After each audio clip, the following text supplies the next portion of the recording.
কালকে একটা সাপ মেরেছি, ওইখানটা ছিল সাপটা। কালকে আমি ঝাড় দিচ্ছিলাম, তো সাফ সাফাই করতে করতে হঠাৎ করে দেখলাম একটা ছোট একটা সাপ, মানে সাপের বাচ্চা, হয়তো এখানটা কোথাও সাপ হয়েছে, তো তারই বাচ্চা ছিল। তো আমি সাপটা কালকে মেরেছি, মানে ঝাঁটা দিয়ে ঝাড় দিচ্ছিলাম, তো অনেক কটা সাপ দেখলাম, মানে সাপটা দেখলাম, তো কী করবো জানি, লাঠি ছিল না আমার হাতের সামনে, তাও ঝাঁটা দিয়ে বাড়ি দিয়েছি 4-5টা। ঝাঁটা দিয়ে 4-5টা বাড়ি দিয়েছি, তবে সাপটা একটু মরে মরে গেছে। তারপর লাঠি দিয়ে বাড়ির লোককে বললাম, তো লাঠি দিয়ে মেরে তারপরে ইসে ফেলে দিয়ে এসছে। বাড়ির সাইডে একটা পুরনো বাড়ি আছে, বাড়িতে কেউ যায় না, সেই বাড়ির সাইডে ফেলে দিয়ে এসছে। তো আমি তো জানো যে সাপ মরা দেখলে কিংবা কোনো কিছু চেলা সাপ কেল্লো এইসব দেখলে আমার ভাতে খেতে ইচ্ছা করে না, খুবই ঘৃণা করে। তো যেহেতু কালকে সাপটা মেরেছি দিলাম যখন, তখন সাপটা জ্যান্তই ছিল। তো তারপর যখন মারলো, তো তারপর আমি দেখিনি আর, এই জন্য দেখিনি যে আমি সাপটা যদি মারা দেখি তাহলে ভাত খেতে পারবো না ঘেন্নাতে, ওই জন্য আমি সাপ মারাটা দেখিনি। তারপরে ওই সাপটা মেরে নিয়ে গেলো লাঠি থেকে জোড়াতে জোড়াতে, আমাকে দেখতে বললো বারবার, তো আমি বলছি নিয়ে যা, ফেলে দিয়ে আসো। আমি দেখলাম না, ঘৃণায় জানি যে দেখলে ভাত খাওয়া হবে না, তো তাও মনের ভিতরে ঘৃণা ছিল খুবই। কালকে জন্য ঘৃণা ঘৃণা করে ভাত খেয়েছি, দুবার ভাত খেয়েছি কালকে।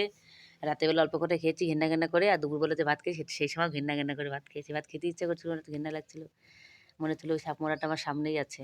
তো আজকে যা কম একটু, আজকে যা তুমি বলি সাপ মরার কথা, তো আজকে একটু কম ঘৃণা লাগছে, কারণ সাপটাকে আজকে সামনে নেই, ফেলানো হয়ে গেছে। তো এখন আর ঘৃণা লাগছে না এমন একটা, তাও আমার মাঝে মাঝে লাগছে একটু ঘৃণা, তো কিছু করার নেই। তো এখন যাই দেখি রান্নাঘর ঝাড়টা দিই, ঝাড়টা দিয়ে তারপরে কাজকর্ম করি। আজকে রান্নাঘরে অনেক কাজ আছে আমার, তো এখন সকাল থেকে রান্নাও করিনি, এখন ভাতটা চাপাবো। আর দেখি কী দিয়ে যে ভাত খাই এটাই বুঝতে পারছি না। আর দেখো মেহেন্দিটা কেমন হলো পরানো, এই দেখো মেহেন্দিটা আমার মেয়ে আমাকে পরিয়ে দিয়েছে, কেমন হয়েছে দেখো। আমি তো মেহেন্দি পরতে পারি না, ভালো ডিজাইন, বেশিরভাগ আমার মেয়ে আমাকে পরিয়ে দেয়। তো মেহেন্দির ডিজাইনটাও কেমন হলো অবশ্যই কমেন্ট করে জানাবে, ঠিক আছে? একটা লাইক করবে সঙ্গে। আর যারা নতুন এসছো তারা চ্যানেলটা অবশ্যই সাবস্ক্রাইব করবে, একটা ফলো করবে। দেখো বাইরে বসে আছি, ওই যে হাঁড়ি রেখেছি, হটপট গ্লাস ফ্লাস রয়েছে, আরও থালা বাসন রয়েছে আমার রান্নাঘরে।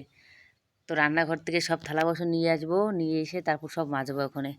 তো তার আগে হাঁড়িটা মেজে একটু ঝাড়টা দিয়ে করে ভাতটা পেয়ে দিই, যেহেতু মেয়েটা অসুস্থ, প্লেটলাইট মানে মেয়েটার মানে প্লেটলাইট কমে গেছে, আর জ্বর আসছে, টাইফয়েড হয়ে গেছে। মানে কি বলবো, মানে এত গরম পড়ছে, গরমে টাইফয়েড হয়ে যাচ্ছে। না আমার এত মানে সাফ সাফাই করে রান্না বান্না হয়।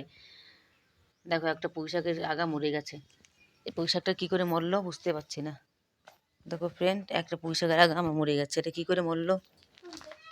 কত সুন্দর টাগা ছিল, দেখো মারা গেল শাকটা, হারে দেখেছো? ওই দেখো কত সুন্দর টাগা, দেখো মারা গেল, কী করে মারা গেল? এই মাত্র কালকে একটু মরা মরা ভাব দেখেছিলাম আমি, আজ দেখো পুরো রোদ্দুরে মরে গেছে, মানে এখানে শুকিয়ে গেছে, ও গোড়া শুকিয়ে গেছে পচে। পুঁইশাকগুলো টালির ভিতরে হলে ভালো হয়, ঘুরিতে দিলে সুন্দর হয়। পুঁইশাকগুলো তো মাটিতে লাগানো হয়েছে, এই একটা মরে যাচ্ছে, তারপরে এই একটা মরে যাচ্ছে আগা। ওরে, আজকে পুঁইশাক কাটতে হবে কটা, কিছু করার নেই, কিছু করার নেই বন্ধুরা, অনেক অনেক পুঁইশাক মারা যাচ্ছে, তো আজকে কিছু আগা কাটতে হবে, তো আগা কাটতে রান্না করতে পারি। দেখো যে কাচরি গাছ, কাচরি হয়তো আপনারা কেউ জানেন না কাকে বলে, আর কাচরি কেউ জানেন। এই দেখো গাছে কাচরি হয়েছে একটা, দেখো এই যে কাচরি, এই দেখো কি সুন্দর কাচরি হয়েছে, একটাই হয়েছে, আর শাখা গাছগুলো বড় হচ্ছে। তো দেখি কাচরিগুলো চাটনি খেতে খুব সুন্দর লাগে। তো আমার এই ব্লগ ভিডিওটা কেমন লাগলো আপনারা অবশ্যই লাইক কমেন্ট করবে, ঠিক আছে বন্ধুরা? তো ভিডিওটা এখানে শেষ করলাম, আমার পুঁইশাকগুলো মারা যাচ্ছে, আমার খুবই টেনশন হয়ে যাচ্ছে। তো দেখি পুঁইশাক কাটা যায় কিনা, কিছু ব্যবস্থা করি কি রান্না করা যায়, ঠিক আছে?